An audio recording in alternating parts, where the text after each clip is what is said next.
ucap banyak terima kasih kepada saudara yang sudi buat liputan pada tengah hari ini.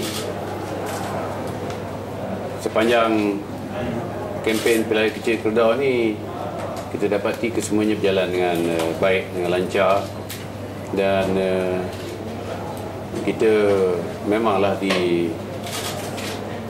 dihidangkan dengan berbagai-bagai propaganda oleh calon pembangkang dan juga tokoh-tokoh parti mereka, iaitu calon PAS dan juga tokoh-tokoh PAS. Namun kita akan berusaha untuk meyakinkan pengundi-pengundi di Kedah ni bahawa apa yang dilemparkan itu tidak benar. Contohnya sebagai mengatakan kerajaan negeri bankrupt. Kita memang ada pinjaman dengan kerajaan persekutuan sebanyak 2.2 bilion, dan setelah pun menjelaskan kepada rakan-rakan media sebentar tadi bahawa pinjaman kita dengan kerajaan persekutuan ni adalah untuk menyempurnakan lagi sistem bekalan air negeri Pahang, iaitu sebanyak 1.7 bilion. Kemudian itu pinjaman untuk membina rumah kos rendah dahulu 2.2 bilion, maksud saya lebih kurang 200 juta, dan yang lain tu keseluruhannya 2.2 bilion. Kita sebenarnya jangan risau sangat tentang hutang ni, sebab hutang ni antara kerajaan negeri dengan kerajaan persekutuan, bukan dengan kerajaan luar.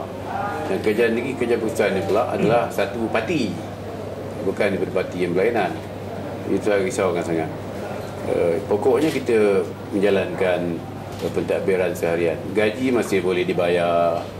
Kemudian itu projek berjalan lancar.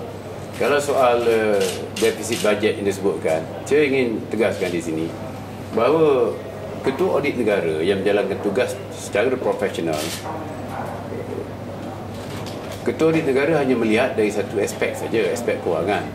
Tapi kita yang mentadbirkan kerajaan negeri ini, bukan saja aspek kewangan yang kita kena lihat, tetapi keperluan masyarakat itu sendiri. Kalau kita ambil contoh, kalau kita tengok berapa hasil yang kita dapat, apa yang kita perlu belanjakan, memang kita boleh buat dengan tepat kalau kita tahu bahawa perbelanjaan dan sebagainya itu datang dengan tepat. Tetapi nama anggaran, itu sebab bajet, dalam bajet kita selalu sebut anggaran perbelanjaan, mengurus anggaran perbelanjaan, pembangunan, anggaran. Kalau misalnya hasil negeri melebihi daripada jangkaan, perbelanjaan pula kurang daripada jangkaan, maka kita akan dapat surplus. Tapi kalau hasil negeri kurang daripada jangkaan, perbelanjaan negeri lebih daripada jangkaan, maka kita akan dapat defisit. 11 tahun saya membentangkan bajet, 11 kali kita dapat belanja berimbang 3 kali, defisit 2 kali, 6 kali itu adalah surplus. Iaitu apabila setelah ditutup kira-kira hujung tahun, kita tengok balik buku, rupanya surplus, lebih pendapatan dari perbelanjaan. Tak timbul soal ni. Soal bankrupt, memanglah ini antara perkataan yang mudah didengar oleh orang, maka digunakan oleh pembangkang. Transformasi lah, reformasi lah, bankrupt lah. Tapi sebenarnya kita bukan bankrupt. Kalau bankrupt, kita tak mampu bayar gaji, kita tak ada peruntukan pembangunan, Yayasan Pahang tak boleh memberi beasiswa dan juga pendidikan, bantuan pendidikan kepada anak-anak kita. Ini beasiswa dan bantuan pendidikan kita telah keluarkan hampir 600 juta yang memberi faedah kepada 600,000 pelajar-pelajar negeri Pahang sejak 83 sampai sekarang. Dan kita sejak tahun 2002 negeri yang memberi 500 untuk setiap pelajar yang masuk ke universiti sampai sekarang, mula dengan 4 juta. Sekarang ni kita belanja, hitung panjang, 4.5 juta setahun untuk itu saja. Ambil 500 beri pada pelajar yang dapat masuk universiti. Ini contoh. Takkan kerajaan bankrupt boleh bagi orang duit. Lagi satu, kita belanja dekat 20 juta setahun. Ini untuk mengendalikan kerajaan, seminar pada jabatan di persekutuan buat di Kuantan, seminar daripada petugas-petugas sukarela di Kuala Lumpur buat di Kuantan, kerja tanggung. Ini boleh menjana ekonomi, orang boleh meniaga, barang laku, tak timbul sepatut. Tadi ada saya ditanyakan soalan di Kedah ni, PAS mengatakan tak perlu calon agama. Sebab yang ini calon PAS kan adalah juruhukum. Ini yang kita pelik sikit. Apa beza Kedah dengan Jengka? Betul lah Jengka tu ramai peneroka. Kedah ni pun tak ada peneroka. Ada peneroka. Kenapa pula Jengka pula naik Presiden PAS masuk? Konon dia ulama. Kenapa dia masuk? Kenapa sini tak boleh masuk? Ini hanya alasan saja untuk nak menegakkan benang basah. Tak konsisten. Kadang-kadang nak kepimpinan ulama, kadang-kadang nak pula yang beri peluang pada wanita, ada pula beri peluang pada bukan Islam. Contohlah, tak konsisten. Mereka terpaksa kata begitu kerana calon Barisan Nasional Tuan Syed Ibrahim ada lulusan bahasa Arab dari Universiti Al-Azhar. Saya minta maaf ya, kalau betul-betul boleh aturkan perbahasan mengenai bankrupt dalam bahasa Arab antara Tuan Syed Ibrahim dengan Tuan Ibrahim Tuan Man. Kita tengok siapa lebih fasih bahasa Arab. Jadi soal dia mengatakan tak perlu calon agama ni bukan pasal apa, dia takut nak masuk, naik Presiden PAS takut masuk. Dia kata tak perlu. Sebab kalau dia kalah, dia naik presiden. Kalau Hasanuddin kalah, orang kata tak apalah, dia calon recycle 2 kali kalah dah. Patut dah 3 pula. Tuan katakan itu sebagai kambing hitam, betul? Dia bukan kambing hitam. Dia bukan soal kambing hitam. Dia sebagai sebuah parti politik, dia kena masuk pilihan raya ni. Tak masuk dia malu. Tapi nak hantar siapa lagi? Hantar Tuan Ibrahim Tuan Man. Kalau kalah, tanpa hebat berlepas. Nak hantar pula orang yang tak tentu pula. Kok kalah teruk pula dalam deposit. Jadi hantarlah Hasanuddin ni kok kalah macam dulu lagi. Itu je lah. Pak, seolah-olah kata pasal isu di Kedah itu, sehingga kali tadi ada dia buat apa ni, harga gula tu lebih rendah daripada harga pasaran. Dia bukan baru ni kenabisan isu ni. Kenabisan isu pas daripada dulu lagi. Dia kerja dia untuk memutarbelit kan. Dulu tak boleh berkawan dengan orang bukan Islam. Lepas tu boleh peluk pula orang bukan Islam. Baru-baru ni ada pula tokoh mengatakan saya tidak minta lahirkan jadi Melayu, tak minta dilahirkan jadi Islam. Habis nak jadi apa? Takkan jadi hewan pula. Bersyukurlah jadi Melayu jadi Islam. Dulu kata kalau ikut imam barisan tak sah semayang. Memanglah kalau imam tu dalam barisan tu, imam semayang tu, Presiden MCA, Presiden MIC, memang tak sah semayang kita. Dia cakap politik. Ini cakap bukan ulama lah, politik. Bukan fatwa ulama, politik. Mereka boleh gelarkan sebagai fatwa berbentuk politik kan? Itu bukan fatwa. Fatwa ni sebenarnya seorang mufti yang memberikan hukum mengenai agama. Tapi sekarang ni PAS ni, agama dan politik ni dia ke untuk dia je. Jadi kalau kita ni bukan. Jadi dia pakai cacah merbah. Kena ke dia, agama. Kena ke orang, salah, tidak Islamik. Jadi ni banyak ada contoh-contoh lah, banyak sebelah sebut lah. Tapi baru-baru ni terfikir saya, dia orang kata ada 4 kata-kata tu. Haji Hadi buat, minta maaf saya mula ke. Jadi baru-baru ni ada kata-kata yang agak catchy, yang saya pun setuju lah. Nik Aziz buat fatwa salah. Menteri Besar Pahang tunjuk. Bukan. Saya ulang sekali ya. Saya lupa. Ini. Nik Aziz buat fatwa sesat. Menteri Besar Pahang tunjuk bahasa isyarat.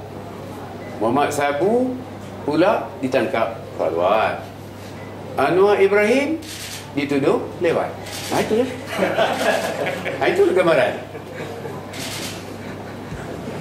Dato' Sri, kita tengok Nak Aziz ni dia selalu berubah dalam keadaan. Tapi kalau kita perhatikan, kenyataan dia tu belum mengucap berlakunya perpecahan kaum orang Melayu. Dan satu lagi, statement dia boleh menyebabkan bukan Islam, menampakkan orang Melayu Islam ni dipermain-mainkan, dia berkata-kata. Ya. Itu sebab saya katakan PAS ni, termasuk Mursyidul Am dia, bukan perjuangan agama. Dia memperjuangkan politik PAS. Pokoknya dapat kuasa, pokoknya menang pilihan raya. Apa cara tak kira. Sama ada memecah belahkan orang Islam, sama ada dengan melaga-lagakan orang Islam yang bukan Islam, tidak kira. Asalkan matlamat mereka berkuasa. Itu je. Tapi silap sikit orang kita, terutama orang Melayu, dia nampak lambang tu, dia nampak kulit agama tu, dia mudah terpengaruh. Dia tengok sorban berlilit, jubah putih, semayang sebagainya, jubah putih, sorban, dia akan ikut tu. Itu kita kena betulkan sikit persepsi. So macam mana nak bagi kesedaran pada orang Melayu mesti yang di kawasan dalam. Saya cakap terus terang, saya tak berapa sedap ngata-ngata orang ni. Macam ni pun interview pun, saya diminta buat interview, saya buat interview. Saya tak suka mengatakan siapa-siapa. Siapa Mursyidul Am ke, presiden dia ke, naik presiden ke. Tapi kadang-kadang kalau kita tak mengata dia, mengata kita teruk sangat. Jadi susah juga. Jadi nasihat saya lah kepada kita semua untuk memilih mana ulama sejati, mana ulama sejati dan mana ulama plastik. Itu yang besar. Okey? Sepanjang 5 hari berkempen ni macam dah terlihat dekat tu. Tak ada masalah. Isu pembangunan, dan kita pun perjuangkan sedikit demi sedikit.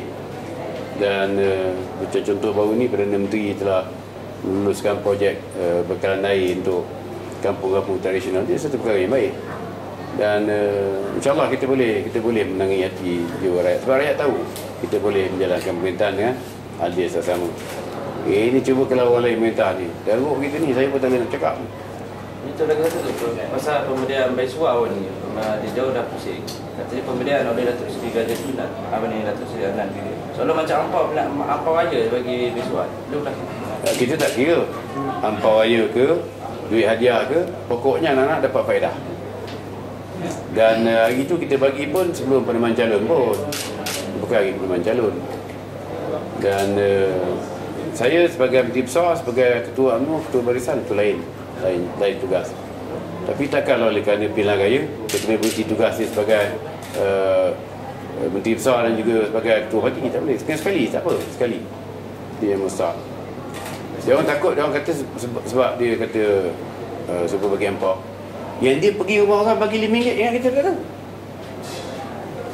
bagi Quran, bagi oleh-oleh, bagi RM5. Kita bagi RM5. Jadi mungkinlah dia mengatakan ni kita lah, kesian lah, kita boleh RM5 je. Orang RM50,000. Mungkinlah cara dia begitu. Tapi kalau saya jadi pengundi, ambil dua-dua RM5, beli coklat RM5. Kalau ada RM5,000 tu, belilah benda RM5,000.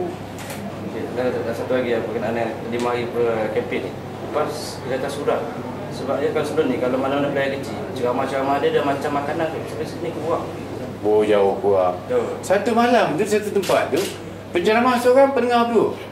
Tapi PAS dia punya propaganda hebat. Dia punya pekik loudspeaker tu, riuh kampung, orang pergi tengok. Seorang penceramah, dia pergi Kuala Lumpur, 2 pendengar. Yang satu tempat lagi tu, seorang penceramah, 6 pendengar. Tapi dia punya riuh. Tapi kita pusing lah. Oh tak apa, kita pengundi kita dah siap dah semua, ready. Yang 6 orang mendengar tu, yang berdua datang mendengar tu, itu yang belum ditarbiahkan lagi. Dia boleh kata begitu. Maknanya itu kita boleh katakan sebagai gambaran awal pengundi Kedah menolak. Kita boleh kata begitu juga. Kadang tu orang, saya pun kelas dia, saya nak dengar macam apa ni. Tapi kan mungkin malam tersejuk ke, lampu tak ada ke. Tak apa, dia sebenarnya sukatan je besok 6 hari bulan, pukul 10 ke 11 tak apalah. Lah untuk nasihat kepada pengundi di Kedah khusus. Ya. Saya ingin nasihatkan supaya semua saudara-saudara saya supaya keluar mengundi. Keluar awal, jangan tangguh-tangguh. Keluar awal, selesaikan awal. Dan jangan takut menggunakan hak masing-masing. Dan jangan pergi kat penilaian orang. Maksud sekat penilaian kita kepada orang sekarang. Disimpan elok. Dan pilihlah yang terbaik. Dan saya mencadangkan pilih Barisan Nasional. Sebab Barisan Nasional buat kepimpinan Datuk Seri Najib Tun Razak dan Menteri menampakkan hasrat untuk majukan negeri rakyat. bilangan kaum, bilangan agama dengan adil dan saksama.